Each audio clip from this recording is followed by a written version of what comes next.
E aí, pessoal, professor Marcos aqui. Vamos para mais uma aula e o tema de hoje é fontes de energia. Vamos discutir alguns tópicos referentes a este tema, como os tipos de fontes que nós utilizamos, os impactos dela, a relação sociedade e natureza no que diz respeito à produção energética, dentre outras coisas. Então, sem perder tempo, sem muita enrolação, vamos lá para a aula de hoje. Fontes de energia. O que eu posso definir como energia, primeiramente? É um termo meio vago, né? Existe a energia corporal, nossa energia, existe a energia elétrica, existe outros tipos de energia na natureza, como a radiação solar, força do vento, da água. Enfim, energia são elementos. A energia, ela corresponde a elementos da natureza que podem executar algum tipo de ação, de atividade, é uma força. Então podemos classificar a energia nestes termos. E todas as atividades humanas consomem direta ou indiretamente energia. Nós estamos sempre consumindo energia, ainda mais nos nossos dias de hoje, a sociedade moderna. Nós não vivemos mais sem eletricidade, então sempre consumimos energia. E já fazemos isso há bastante tempo. Nós podemos lembrar na história, na pré-história, quer dizer que os seres humanos descobriram fogo e passaram a utilizar esta fonte de energia. Conforme a humanidade vai avançando em técnica, em tecnologia, vai utilizando outras fontes, como a força do vento, da água, etc. Mas tem um momento da história em que nós passamos a utilizar cada vez mais fontes de energia e necessitar cada vez mais de energia para manter a dinâmica do desenvolvimento, a dinâmica de produção. E este momento na história é a Revolução Industrial. É a partir daí que nós passamos a produzir em grande quantidade bens de consumo, que nós passamos a consumir em grande quantidade recursos naturais, tanto para servir como base de matéria-prima para a produção de bens, como também para produzir a própria energia. Na primeira revolução industrial, tivemos o carvão mineral como a principal fonte de energia, era o carvão mineral que era utilizado para a máquina a vapor. Mais adiante, vamos utilizar outro combustível fóssil, que é o petróleo, o gás natural também, e assim nós vamos cada vez mais utilizando recursos. Então, a atividade industrial, ela elevou a demanda por energia e por recursos naturais. Obviamente, a produção acelera, o mundo se moderniza, precisa cada vez mais de energia e de recursos naturais. E as fontes de energia, elas se dividem de acordo com a origem. E nós podemos classificar em não renovável e renovável. As fontes não renováveis são aquelas que têm recursos limitados, finitos na natureza, que demora bastante tempo para a natureza repor. E os combustíveis fósseis estão dentro dessa classificação. Então, o petróleo, o carvão mineral, o gás natural são recursos que são finitos e a reposição na natureza é bastante demorada. Eu coloquei aqui a energia nuclear, mas ela tem algumas observações a serem feitas no que diz respeito a ser uma fonte limpa ou não limpa, que eu vou comentar mais adiante. Então, olha só. A energia nuclear utiliza o urânio, que é um mineral, que também é um recurso finito. Então, está dentro da categoria de renováveis. Perdão, não renováveis. E as renováveis, obviamente, são os recursos que a natureza repõe de forma rápida. Então, a água, o sol, o vento, biomassa, de modo geral, são recursos renováveis. E também nós podemos fazer a distinção entre fontes limpas, certo? E as não limpas, ou sujas, como vocês queiram, né, classificar. As energias limpas, que elas não produzem, né, poluição, como a água, a radiação solar, o vento, a biomassa, que não vai emitir CO2, gases que provocam o efeito estufa, o aquecimento global, etc. E as que não são consideradas limpas, né, elas produzem este impacto ambiental. A queima do petróleo, dos seus derivados, do carvão mineral, do gás natural, vai emitir gases que provocam problemas ambientais e também problemas à saúde humana.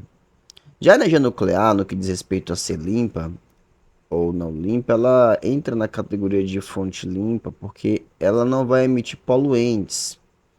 Ela provoca impactos ambientais. Toda atividade humana provoca impacto ambiental, independente de qual seja. Caso haja acidente nuclear, isso vai ser é um grande impacto ambiental, tem grandes consequências, mas é uma fonte que não vai poluir o meio ambiente da mesma forma que o petróleo, o carvão mineral e o gás natural, certo? Então, nós podemos classificar as fontes de energia nestas categorias. Como comentei agora, todos os modelos, todos eles vão trazer algum tipo de impacto ambiental ou social. Não se iludam com um tipo de modelo em que você não vai ter nenhum tipo de impacto. Isso não existe. Eu sou bem pessimista com relação a isso, porque eu acho que os seres humanos, da forma como nós nos organizamos no espaço geográfico, demanda sempre algum tipo de alteração. Seja em maior escala ou menor escala, mas nós sempre provocamos algum impacto no meio ambiente. Desde quando nós construímos uma casa em um ambiente que desmatamos, aterramos, fazemos uma modificação na natureza, já estamos provocando um impacto. Então, apesar de que os combustíveis fósseis, eles poluem a atmosfera com CO2 e provocam os fenômenos que nós discutimos hoje atualmente, como o efeito estufa, o aquecimento global, buraco na camada de ozônio. Nós vamos ter também as consequências das fontes limpas. Se você constrói uma hidrelétrica, olha só a grande estrutura que é aquele negócio. Você tem que provocar uma certa alteração naquela área, uma alteração na natureza, você vai desmatar uma parte, você vai provocar um problema na fauna, na flora, e fora que caso a barragem venha a romper, aquilo inunda uma grande área, então sempre tem um nível de impacto. Professor, mas e a energia solar, como é que vai impactar? Nós utilizamos a energia solar através de um equipamento, que são as placas solares. Aquilo é uma estrutura artificial, demanda recursos naturais. E quando acabar a sua vida útil, para onde vai? Então, tem essas discussões, tá? A energia eólica, por exemplo, aquele trambolho gigantesco, ele provoca poluição sonora, ele mata os pássaros, né, que passam por perto. E tem até documentário já sobre isso, tá? As comunidades que foram afetadas pela instalação das usinas eólicas. Depois vocês pesquisem que é bem interessante. A biomassa também. Então, de qualquer maneira, nós vamos ter um tipo de impacto ambiental. Claro, algumas fontes vão provocar impactos bem mais expressivos, com maiores consequências do que outras. Então, obviamente que nós temos que preferir as fontes renováveis e as fontes limpas de produção de energia. Dados de 2018 apontam que 63% da produção de energia elétrica no mundo provinha de combustíveis fósseis. Então, ainda no mundo, a maior fonte de energia são os recursos, os combustíveis fósseis, certo? Nós ainda utilizamos estes recursos como a principal fonte de energia. Não confundam a energia apenas com a energia elétrica. Como eu falei, a energia é um elemento que nos permite executar algum tipo de ação, de trabalho, é uma força. Então, combustíveis que alimentam, né, os motores a combustão é uma fonte de energia, porque vai levar aquele equipamento, aquela máquina a se movimentar. Os combustíveis fósseis ainda é a principal fonte de energia no mundo, inclusive na produção de energia elétrica também, tá? Então, nós produzimos através das termoelétricas energia com a queima do carvão mineral ou do gás natural, certo? Então vamos lá. Agora nós vamos dar uma olhada aqui nas matrizes energéticas brasileira e também do mundo, para vocês entenderem um ponto positivo do Brasil no que diz respeito a essa temática. Então, olha só. Na matriz energética brasileira, perceba que a maior parte, olha só, a maior parte aqui é limpa. 64,9% da produção de energia elétrica, tá bom? É oriunda, né? Vem das hidrelétricas. E isso é um ponto positivo, porque é uma fonte limpa de produção de energia elétrica. Aí nós temos a distribuição de outras fontes aqui, a biomassa, que também é considerada uma fonte limpa, a eólica também, fonte limpa, solar. E aqui eu vou ter petróleo, derivados do petróleo, tá? Gás natural, a nuclear, nós produzimos pouca energia, tá bom? Através da modalidade nuclear. E o carvão mineral também está aqui, tá? Então, olha só. Hidráulica é a maior porcentagem. Então, nós temos uma matriz energética bem limpa se compararmos à matriz energética do mundo, né? Então, tá aqui, ó. No mundo, nós temos a maior parte combustíveis fósseis. Então, toda essa parte aqui, ó. Pegando o carvão mineral, petróleo derivados, o gás natural, tudo isso aqui é combustível fóssil. E apenas essa porção aqui nós podemos classificar dentro da categoria de fonte limpa e renovável.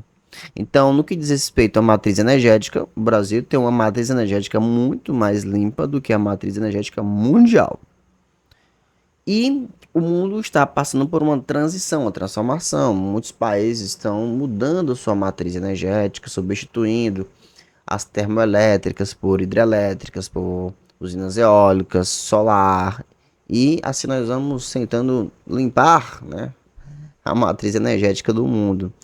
Até porque nós temos alguns acordos ambientais, algumas metas ambientais a serem cumpridas e a mudança da matriz energética é essencial para alcançar estas metas, certo?